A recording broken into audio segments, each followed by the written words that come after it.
Welcome back to Bosco Campus Vision. Today we are discussing the subject Business Environment and Policy of S3 BBA under Kerala University. And myself, Mary Netto, Assistant Professor from Department of Management, Don Bosco College, Kottayam. This is a continuation of last section, that is lecture 42. So here we can discuss the features of new economic policy under economic reforms. So in lecture 42, last session, we discussed what is new economic policy, the need of economic policy, and the features of new economic policy. So in continuation with that, we can discuss the features of new economic policy under economic reforms. These are the important features, that is liberalization, privatization, globalization of the economy, new public sector policy, financial reforms, and the physical reforms. So these are the important features of new economic policy under economic reforms. So let's see in detail. So first we can see the liberalization. We already discussed the LPG, that is liberalization, privatization and globalization. So here we can see the liberalization. So the policy has made provision for liberalizing the economy against unnecessary controls and regulations. Or we can say it means the liberating the economy, trade and industry from unwanted restriction. So it has abolished the system of industrial licensing of all industrial undertaking except for a short list of 8 industry according to latest budget of 2002 and 2003. So here the liberalization means liberating the economy, trade and industry from unwanted restrictions, or we can say abolishing the system of industrial licensing. That is, the policy has made provision for liberalizing the economy against unnecessary controls and regulation. For a 1 mark question, and what is liberalization? For liberalization means liberating the economy, trade and industry from unwanted restrictions. അപ്പോൾ liberalization എന്ന് പറഞ്ഞാൽ എന്താണ്? നമ്മുടെ എക്കോണമിയിലെ business ചെയ്യാൻ വേണ്ടിയിട്ടുള്ള rules and procedure unwanted ആയിട്ടുള്ള ചില regulations, ചില കൺട്രോൾസിനെ എടുത്തു മാറ്റുന്നു, അല്ലെങ്കിൽ അതിനെ ലിബറലൈസ് ചെയ്ത് ഡോക്യുമെൻറ്റേഷൻ കുറച്ചുകൊണ്ട് ലിബറലൈസ് ചെയ്ത് അൺവാണ്ടഡ് റെസ്ട്രിക്ഷൻസിനെ എടുത്തു മാറ്റിയാൽ ഒത്തിരി പേർക്ക് നമ്മുടെ ഇൻഡസ്ട്രിയിൽ ബിസിനസ് ചെയ്യാനും അല്ലെങ്കിൽ ലൈസൻസ് നേടിക്കൊണ്ട് ഇൻഡസ്ട്രിയൽ ലൈസൻസ് കിട്ടാൻ സഹായിക്കുന്നു. അപ്പം അങ്ങനെയാണെങ്കിൽ അതിനെയാണ് നമ്മൾ ലിബറലൈസേഷൻ എന്ന് പറയുന്നത്. So the policy has made provision for liberating the economy against unnecessary control and regulation, or we can say it means liberating the economy, trade and industry from unwanted restriction. And it has abolished the system of what? Industrial licensing for all industrial undertakings. So clear with the point liberalization. So next we can go for the privatization. So we are familiar with the word private. So here economic policy emphasis on widening the scope and role of private sector in economic activity. So the word privatization means introduction of private ownership in public owned units and public managed enterprise, and also signifies introduction of public control and management in public sector enterprises. So here we can say is that the word privatization means introduction of private ownership in public owned units, or we can say public managed enterprise. അപ്പോൾ ഒരു privatisation എന്ന് പറഞ്ഞാൽ എന്താണ്? ഒരു public owned company, അതായത് സർക്കാരിൻ്റെ കയ്യിലിരിക്കുന്ന കമ്പനീസിനെ ആർക്ക് വിട്ടുകൊടുക്കുന്നു? ഒരു പ്രൈവറ്റ് ആൾക്ക് അല്ലെങ്കിൽ പ്രൈവറ്റ് ഇൻഡിവിജ്വലിന് അല്ലെങ്കിൽ ഒരു പ്രൈവറ്റ് കമ്പനിക്ക് വിട്ടുകൊടുക്കുകയാണെങ്കിൽ അതിനെയാണ് നമ്മൾ പ്രൈവറ്റ് എന്തെന്ന് പറയുന്നത്? പ്രൈവറ്റൈസേഷൻ. അല്ലെങ്കിൽ ഒരു പബ്ലിക് മാനേജ്ഡ് എൻ്റർപ്രൈസ്, ഇല്ലേ, ഗവൺമെൻറ്റിൻ്റെ അതോറിറ്റിയിലുണ്ടായിരുന്ന ഒരു മാനേജ്മെൻറ്റ് എൻ്റർപ്രൈസിനെ നമ്മൾ പ്രൈവറ്റ് പബ്ലിക് കൺട്രോളിൽ ഇരുന്ന ഒരു സാധനത്തിനെ നമ്മൾ എന്ത് ചെയ്യുന്നു? ഒരു പ്രൈവറ്റ് സെക്ടറിന് വിട്ടുകൊടുക്കുകയാണ്. ഇപ്പം നമുക്കറിയാം റെയിൽവേ പ്രൈവറ്റൈസ് ചെയ്യുന്നു എന്ന് പറയുന്നു.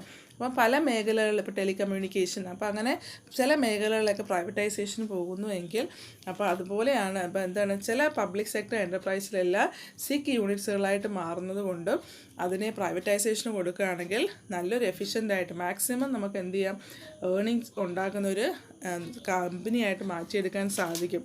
ഇപ്പോൾ ഒരു പ്രൈവറ്റൈസേഷൻ എന്ന് പറഞ്ഞാൽ എന്താണ്? Introduction of private ownership in the public owned units. And so this move is expected to raise the efficiency and productivity of the private sector. അപ്പോൾ ഇങ്ങനൊരു ഓപ്ഷൻ അല്ലെങ്കിൽ പ്രൈവറ്റൈസേഷന് കൊടുക്കുകയാണെങ്കിൽ അതിൻ്റെ പ്രത്യേകത എന്താണ്? They can raise the efficiency and productivity of the sector, that is public sector. So clear with the liberalization and privatization. So next we can see the globalization, that is globalization of the economy. So it simply means opening up the economy for world market by attaining international competitiveness, that it offer both challenges and opportunity to developing countries. അപ്പം ഒരു globalisation എന്ന് പറഞ്ഞാൽ എന്താണ്? നമ്മുടെ economy, അതായത് നമ്മുടെ മാർക്കറ്റിനെ നമ്മൾ വേൾഡ് മാർക്കറ്റിലേക്ക് ഒരു ഇൻ്റർനാഷണൽ കോമ്പറ്റീഷൻ്റെ ഭാഗമായിട്ട് നമ്മുടെ ഇന്ത്യൻ മാർക്കറ്റ്സിനെ നമ്മൾ ഗ്ലോബൽ മാർക്കറ്റിലേക്ക് കൊണ്ടുപോവുകയാണെങ്കിൽ അതിനെയാണ് നമ്മൾ ഗ്ലോബലൈസേഷൻ എന്ന് പറയുന്നത്. So it means opening up the economy for world market by attaining international competitiveness. So it offer both challenges. ഇല്ലേ, ഒരു ഇൻ്റർനാഷണൽ മാർക്കറ്റിലേക്ക് ഒരു ഇന്ത്യൻ പ്രോഡക്റ്റ് ചെല്ലുമ്പോൾ അവിടെ ചലഞ്ചസ് ഉണ്ട്, അതുപോലെ നമുക്ക് ഓപ്പർച്യൂണിറ്റീസും ഒരുപോലെ ഉണ്ടായിരിക്കുന്നു. So we can say the new economic policy has prepared a specific list of high technology and high investment priority sector which automatic permission will be available for direct foreign investment. അപ്പം ഒരു ഗ്ലോബലൈസേഷനിലേക്ക് ഒരു company പോകുമ്പോൾ അവിടെ new economic പോളിസിയുടെ അടിസ്ഥാനത്തിലാണെങ്കിൽ the government has, അല്ലെങ്കിൽ ഒരു new economic policy has prepared A specified list of high technology or high investment priority sectors. അപ്പോൾ ഫോറിനിലേക്ക് പോകുന്ന പ്രയോറിറ്റി ഉള്ള ഏതൊക്കെ മേഖലകളാണ്, അല്ലെങ്കിൽ ഏതൊക്കെ ബിസിനസ്സുകാരാണ് കൂടുതൽ ഇൻവെസ്റ്റ്മെൻറ്റ് വേണ്ടത്, ഒരു ഹൈ ടെക്നോളജി വേണ്ടതെന്ന് ന്യൂ എക്കണോമിക് പോളിസിയുടെ ഭാഗമായിട്ട് ഗവൺമെൻറ്റിന് അറിയാം. So they give automatic permission for the direct foreign invest. അപ്പോൾ അങ്ങനെയുള്ള കമ്പനിക്ക് എന്താണ് ഡയറക്റ്റ് ഫോറിൻ ഇൻവെസ്റ്റ്മെൻറ്റിനുള്ള ഓട്ടോമാറ്റിക് പെർമിഷൻ ആര് കൊടുക്കുന്നുണ്ട്? ഈ ന്യൂ എക്കണോമിക് പോളിസി വഴി ഗവൺമെൻറ് പ്രൊവൈഡ് ചെയ്യുന്നു. And so the new EXIM policy, that is 92-97, was introduced. The main objective of the policy is to establish the framework of globalization of India's foreign trade, promote productivity, modernization and competitiveness of Indian industry. So അപ്പോൾ നമ്മൾ പറയുന്നത് ഒരു new trade പോളിസിയെ പറ്റിയാണ് നമ്മൾ പറയുന്നത്. അപ്പോൾ ആ പോളിസിയിൽ തന്നെ അവർ പറയുന്നത് എന്താണ്? The main objective is to establish the framework of globalization of India's foreign trade to promote productivity. അപ്പോൾ ഒരു ഫോറിൻ ട്രേഡിലേക്ക് ഇന്ത്യ പോകുന്നു എങ്കിൽ അവിടെ എന്താണ്? Promote productivity, more modification and competition in the Indian industry. And so clear with the point. So the globalization means, in simple we can say, opening up the economy of a world market by attaining international competitiveness. And the next is new public sector policy, that is the new policy has shifted its emphasis from public to private sector. അതായത് നമ്മൾ പറഞ്ഞു നേരത്തെ അല്ലേ, public sector എൻ്റർപ്രൈസിൽ നിന്ന് എന്തിലേക്ക് വരുന്നു? Private sector, പ്രൈവറ്റൈസേഷനിലേക്ക് വരുന്നു. So the 4 major decisions are taken. What are these? They are reduction in the list of reserved industry or disinvestment of shares, that is public sector enterprises, policy for sick public sector enterprises, and the fourth is improving performance through the performance contract or memorandum of understanding. So the 4 major decisions. First is reduction in the list of reserved industries. അല്ലേ, അപ്പം ഒരു new public sector policy വന്നപ്പോൾ അവിടെ എന്താണ്? Reserved ഇൻഡസ്ട്രീസിൻ്റെ ലിസ്റ്റിൽ നിന്ന് reduce ചെയ്തു. അതായത് ചില മേഖലകളെ റിസർവിൽ നിന്ന് മാറ്റി, അല്ലെങ്കിൽ അവർക്ക് റിസർവേഷൻ വേണ്ട എന്ന് തീരുമാനിച്ചു. അത് ഒരു 17 ഇൻഡസ്ട്രീസ് ആദ്യം നമുക്ക് റിവിഷൻ, അതായത് റിസർവ്ഡ് മേഖലയിൽ ഉണ്ടായിരുന്നെങ്കിൽ അതിനെ നമ്മൾ റെഡ്യൂസ് ചെയ്ത് 8 ആക്കി. Then disinvestment of shares in public sector enterprises, that is to raise resources and encourage wider participation of general public. അപ്പം പബ്ലിക് സെക്ടർ എൻ്റർപ്രൈസിലേക്കുള്ള ഷെയർസിനെ അവരെന്ത് ചെയ്തു? ഡിസ്ഇൻവെസ്റ്റ് ചെയ്തു. Then the policy of sick private sector enterprises be designed as par with the private sectors. അതായത് ഒരു സിക്കായിട്ട് നിൽക്കുന്ന, അല്ലെങ്കിൽ പൂട്ടാറായി നിൽക്കുന്ന പബ്ലിക് സെക്ടർ എൻ്റർപ്രൈസസിനെ ആർക്ക് വിട്ടുകൊടുത്തു? പ്രൈവറ്റ് സെക്ടർ എൻ്റർപ്രൈസസിന് വിട്ടുകൊടുത്തു. And the fourth is improving the performance through the performance contract or memorandum of understanding system. അതായത് ഓരോ ഇൻഡസ്ട്രിയുടെയും പെർഫോമൻസിന് എങ്ങനെയാണ് ഒരു പെർഫോമൻസ് കോൺട്രാക്റ്റ് വെച്ചുകൊണ്ട്, അല്ലെങ്കിൽ ഒരു MOU എന്ന് പറയുന്ന ഒരു മെമ്മോറാണ്ടം ഓഫ് അണ്ടർസ്റ്റാൻഡിങ്, അതായത് 2 പാർട്ടീസും തമ്മിൽ ഒരു അണ്ടർസ്റ്റാൻഡിങ്ങിന് പുറത്ത് തൻ്റെ കമ്പനി എങ്ങനെ മുന്നോട്ട് നീങ്ങുന്നു, സിക്കാണോ പ്രോഫിറ്റ് ആണോ എന്ന് തിരിച്ചറിയത്തക്ക രീതിയിലൊരു കോൺട്രാക്റ്റിൻ്റെ അടിസ്ഥാനത്തിൽ മുന്നോട്ട് പോകണം. അപ്പോൾ ഒരു new public sector policy means that they shifted is emphasis from public to private. അപ്പോൾ പബ്ലിക് സെക്ടർ എൻ്റർപ്രൈസിൽ നിന്ന് അതിനെ പ്രൈവറ്റ് സെക്ടറിലേക്ക് ഷിഫ്റ്റ് ചെയ്യുന്നു. അങ്ങനെ വരുമ്പോൾ റിസർവേഷൻ പബ്ലിക് സെക്ടറിൽ നിന്നിരുന്ന അപ്പോൾ 17 കമ്പനി പബ്ലിക് സെക്ടർ ആയിരുന്നുവെങ്കിൽ അതിൽ 8 മാത്രമാക്കി ചുരുക്കുകയും ബാക്കി പ്രൈവറ്റ് സെക്ടേഴ്സിന് വിട്ടുകൊടുക്കുന്നു. പിന്നെ പൂട്ടാറായി നിൽക്കുന്ന പബ്ലിക് സെക്ടേഴ്സിനെ പ്രൈവറ്റ് സെക്ടേഴ്സിന് കൊടുക്കുന്നു. ഇതുപോലെ പബ്ലിക് സെക്ടേഴ്സിലെ ഷെയർസിന് ഡിസ്ഇൻവെസ്റ്റ് ചെയ്യുന്നു. പിന്നെ ഇവരുടെ പെർഫോമൻസ് ഇല്ലേ, അതായത് കമ്പനീസിൻ്റെ പെർഫോമൻസ് ഒരു പെർഫോമൻസ് കോൺട്രാക്റ്റ് എന്ന നിലയിൽ അല്ലെങ്കിൽ മെമ്മോറാണ്ടം ഓഫ് അണ്ടർസ്റ്റാൻഡിങ് എന്ന നിലയിൽ എഗ്രിമെൻറ്റിലൂടെയാണ് അവരത് കടന്നു പോകുന്നത്. So clear with the points, that is globalisation and new public sector policy. So first we discuss liberalisation, second is privatisation, third is globalization, and the fourth is new public sector policy. And the next is modernization. So the policy has been providing high priority to the introduction of modern techniques in production system. That is, the policy facility the growth of sunrise industry, that is electronics and computers. So in 2002-2003 budget has made special provision of tax incentive to facilitate corporate mergers and collaborations to face new challenges ahead. So steps have been taken for the revival and modernization of SIC industrial unit, established both under private and public sector. For modernization, we are all familiar with the term modern, that is modernization.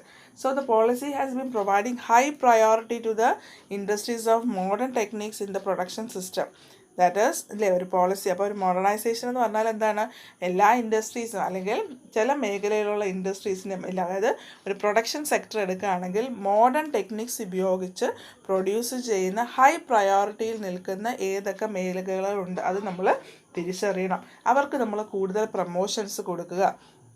അപ്പം ഒരു sunrise industry, അതായത് electronics and computer, ഇപ്പം നമുക്ക് തന്നെ അറിയാം നമ്മുടെ കയ്യിൽ ഉപയോഗിക്കുന്ന കമ്പ്യൂട്ടേഴ്സ്, ലാപ്ടോപ്സ്, ഫാം ടോപ്സ് ഒക്കെ നോക്കിയാൽ ലേറ്റസ്റ്റ് ആണ്. ഒരു 2 months 6 months കൂടുമ്പോൾ പുതിയ വേർഷൻസ് ഇങ്ങനെ വന്നുകൊണ്ടേ ഇരിക്കും ഇല്ലേ. അപ്പോൾ അതുകൊണ്ട് തന്നെ എന്താണ്, അവർ പോളിസി ഫെസിലിറ്റേറ്റ് ചെയ്യുമ്പം ഇലക്ട്രോണിക്സ് ആൻഡ് കമ്പ്യൂട്ടർ സെക്ടേഴ്സ് എടുക്കുകയാണെങ്കിൽ അവിടെ മോഡേൺ ടെക്നിക്സ് അല്ലെങ്കിൽ അവരുടെ ഇൻട്രൊഡക്ഷൻ എന്ന് പറയുന്നത് എങ്ങനെയാണ്, കൂടുതൽ എപ്പോഴും മോഡേണൈസ് ചെയ്ത് വന്നുകൊണ്ടേ ഇരിക്കും. അതുകൊണ്ട് തന്നെ അവർക്ക് വേണ്ടിയുള്ള പോളിസി മേക്കപ്പ് ചെയ്യുമ്പോൾ ആ പ്രയോറിറ്റി അനുസരിച്ച് വേണം നമ്മൾ എന്ത് ചെയ്യാൻ, അവർക്കൊരു പോളിസി ഫ്രെയിം ചെയ്യാൻ. And so there is special provision for tax initiatives to facilitate corporate mergers and collaboration to face new challenges. ഇപ്പോൾ നമുക്ക് തന്നെ ഇപ്പോൾ വോഡാഫോൺ ഐഡിയ ഇല്ലേ, അവർ കൊളാബറേറ്റ് ചെയ്ത് ഒരുമിച്ചായി. അപ്പോൾ അങ്ങനെയൊക്കെ വരുമ്പോൾ എന്താണ്, അപ്പം ഒരു ടാക്സ് ഇനിഷ്യേറ്റീവ്, ഇപ്പോൾ ചില സിറ്റുവേഷൻസിൽ അവരെന്താണ് മെർജേഴ്സോ അല്ലെങ്കിൽ രണ്ടുപേരും ഒന്ന് ചേർന്ന് ഒരു കോമൺ പർപ്പസിന് വേണ്ടി അവർ ഒത്തുചേരുന്നു. ചിലപ്പോൾ ചില കമ്പനി കൊളാബറേറ്റ് ചെയ്ത് ചില സ്പെസിഫിക് പർപ്പസിന് വേണ്ടി ചെയ്യുന്നു. അപ്പം ഈ ചലഞ്ചസ്, അപ്പം ടാക്സ് ഇനിഷ്യേറ്റീവ്സ് അല്ലെങ്കിൽ ഈ എക്കണോമിക് പോളിസിയൊക്കെ വരുമ്പോൾ ചിലപ്പോൾ ആ ചലഞ്ചസിനെ മറികടക്കാനാകാം ചില കമ്പനീസ് മെർജ് ചെയ്യുന്നതോ കൊളാബറേറ്റ് ചെയ്യുന്നതോ. So the steps have been taken for the revival and modernisation. അതുപോലെ തന്നെ എന്താണ്, ഏതൊരു ഓർഗനൈസേഷൻ്റെ റിവൈവൽ ഇല്ലേ, നിലനിൽപ്പും അതുപോലെ തന്നെ എന്താണ് സിക്ക് യൂണിറ്റ്സ് ഇല്ലേ, പൂട്ടാറായി നിൽക്കുന്ന സ്ഥാപനങ്ങളെ നമ്മൾ എന്ത് ചെയ്യണം, അത് both even private and public sector രണ്ട് കൂട്ടരെ നമ്മൾ എന്ത് ചെയ്യണം, ഒരുപോലെ റിവൈവ് ചെയ്യണം. പൂട്ടാൻ പോകുന്ന സ്ഥാപനങ്ങളെ നമ്മൾ എന്ത് ചെയ്യണം, മാക്സിമം അവരെ നിലനിർത്തിക്കൊണ്ട് പോകണം. So modernisation means providing high priority to the introduction of modern techniques in the production system, and we can have an initiative in the revival and modernization of SIC industrial unit established both under private and public sector. Clear with the point? Next is financial reforms. That is, the following reforms are undertaken in this sector. That is, reduction in liquidity ratio, abolition of direct credit program, free determination of interest rate, or we can say that reconstruction of banking system, liberal treatment to foreign bank, and the establishment of speedy machinery for recovery of loans by special tribunals.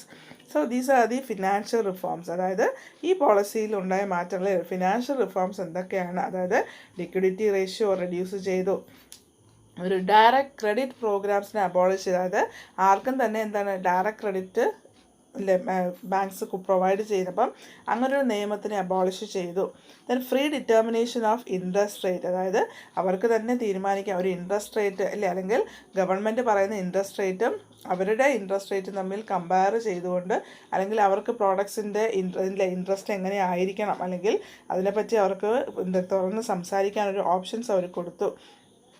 പിന്നെ അതുപോലെ തന്നെ എന്താണ്, establishment of speedy machinery of recovery of loans by special tribunals. അപ്പോൾ ചില കേസുകളിൽ എങ്ങനെയാണ് അവർ speedy recovery, അതായത് ലോൺസൊക്കെ കൊടുത്തു കഴിഞ്ഞാൽ ഒരു മിഷനറി അല്ലെങ്കിൽ റിക്കവറി ലോൺസൊക്കെ ഉണ്ട്, അപ്പോൾ അതൊക്കെ കൊടുത്തു കഴിഞ്ഞാൽ അവരെന്താണ് സ്പീഡായിട്ട് അവർ റിക്കവറി. ഇപ്പോൾ നമുക്ക് തന്നെ കൃഷി വകുപ്പിനൊക്കെ അവർക്കൊക്കെ ഇപ്പം മിഷനറീസൊക്കെ വാങ്ങിക്കാനായിട്ട് നമുക്ക് EDP-യിലൊക്കെ നമ്മൾ പഠിക്കാറുണ്ട് അല്ലേ, നമ്മൾ സബ്സിഡി ലോൺസൊക്കെ പ്രൊവൈഡ് ചെയ്യാറുണ്ട്. അപ്പോൾ ബാങ്കിൻ്റെ പേരിലായിരിക്കും മിഷനറി, നമ്മൾ ലോൺ അടിച്ചു തീരുമ്പോൾ മാത്രമാണ് ആ മിഷനറി നമ്മുടെ പേരിലേക്ക് അവർ കൺവേർട്ട് ചെയ്ത് തരുന്നത്. അപ്പം അതുപോലെ സ്പീഡി ആയിട്ടുള്ള ചില റിക്കവറി ലോൺസ് ഇല്ലേ, പെട്ടെന്ന് തന്നെ അവരെന്ത് ചെയ്യും, അതിൻ്റെ പ്രോസസ്സിങ്ങോ അല്ലെങ്കിൽ തിരിച്ചത് റിക്കവർ ചെയ്തെടുക്കാറുണ്ട്. പിന്നെ റീകൺസ്റ്റിറ്റ്യൂഷൻ ഓഫ് ബാങ്കിങ് സിസ്റ്റം ഇല്ലേ, അല്ലെങ്കിൽ ഒരു പെട്ടെന്ന് തന്നെ എന്താണ് ബാങ്കിങ് സിസ്റ്റത്തിൽ റീകോൺസ്റ്റിറ്റ്യൂഷൻസ്, അവർ എന്തെങ്കിലുമൊക്കെ അമെൻമെൻറ്റ്സുകൾ വീണ്ടും നടത്തിക്കൊണ്ടേയിരിക്കും. അല്ലെങ്കിൽ liberal treatment to the foreign banks, അതായത് ഫോറിൻ ബാങ്ക്സുമായിട്ട് ഇടപെടുന്ന എക്സ്പോർട്ടേഴ്സൊക്കെ ഉണ്ടെങ്കിൽ അവർക്ക് ചിലപ്പോൾ ലിബറലൈസ് ട്രീറ്റ്മെൻറ്റ് ആയിരിക്കും, അതായത് എളുപ്പത്തിൽ അവരുടെ കാര്യങ്ങൾ നടത്തി കിട്ടാൻ വേണ്ടിയിട്ടുള്ള പ്രൊസീജിയേഴ്സ് എക്കണോമിക് പോളിസിയിൽ ചെയ്യാറുണ്ട്. പിന്നെ അതുപോലെ തന്നെ giving more freedom to banks and ending dual control to RBI and financial ministry. അപ്പോൾ ചില ബാങ്കിന് തന്നെ എന്താണ് ഫ്രീഡംസ് അവർക്ക് തന്നെ, അതായത് RBI ഒരു ഡ്യുവൽ റോള് RBIയും അല്ലെങ്കിൽ ഫിനാൻഷ്യൽ മിനിസ്റ്ററും കൂടെ ചേർന്നുകൊണ്ട് ബാങ്കിന് എന്ത് ചെയ്യാം, ബാങ്കിന് അവരുടേതായ അഭിപ്രായങ്ങൾ പറയാം. അല്ലെ ക്രെഡിറ്റ് ഫെസിലിറ്റിയുടെ ലിമിറ്റ്സ് എത്ര ആയിരുന്നു, അല്ലെങ്കിൽ ഇൻട്രസ്റ്റ് എത്ര കൊടുത്തു, അല്ലെങ്കിൽ ഇതിൻ്റെ കാര്യത്തിലൊക്കെ നമുക്ക് എന്ത് ചെയ്യാം, ഒരു കൺട്രോൾ അല്ലെങ്കിൽ ഒരു ഡ്യുവൽ കൺട്രോൾ RBIക്കും മിനിസ്റ്റർക്കും അതിനകത്ത് ബാങ്കിൻ്റെ പുറത്ത് ചെയ്യാം. പിന്നെ ഇൻട്രൊഡ്യൂസിങ് ഒരു ക്യാപിറ്റൽ മാർക്കറ്റ് റിഫോംസ്. അപ്പം ഇങ്ങനെയുള്ള ഏരിയാസൊക്കെ വരുമ്പോൾ എന്താണ് ഒരു ഫിനാൻഷ്യൽ റിഫോംസ്. അപ്പം ഈ എക്കണോമിക് പോളിസിയുടെ ഭാഗമായിട്ടാണ് ഇങ്ങനെയുള്ള ഫിനാൻഷ്യൽ റിഫോംസ് തന്നെ എന്താണ് അവർ ഇൻട്രൊഡ്യൂസ് ചെയ്തിരിക്കുന്നത്.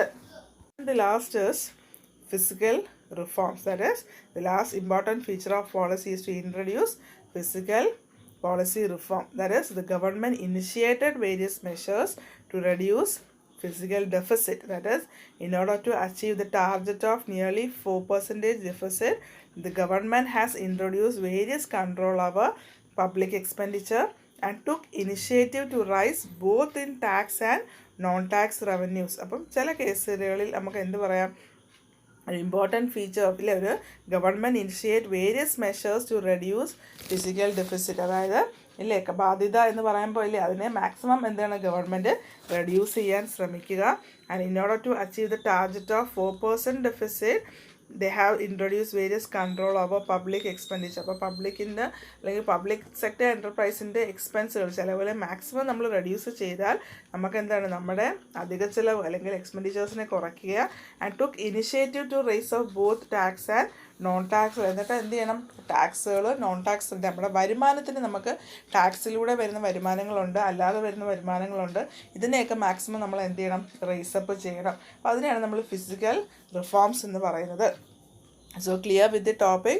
So today we discuss the features of important features of new economic policy under economic reforms. So we discuss, first we discuss liberalization, then privatization, globalization, and the fourth is new public sector policy, and the fifth is modernization, sixth is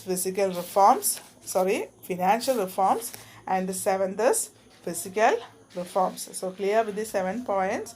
So prepare well, study well. This is the end of today's section. Hope you will understand the topic. So this is an important topic, that is new economic policy. So thank you.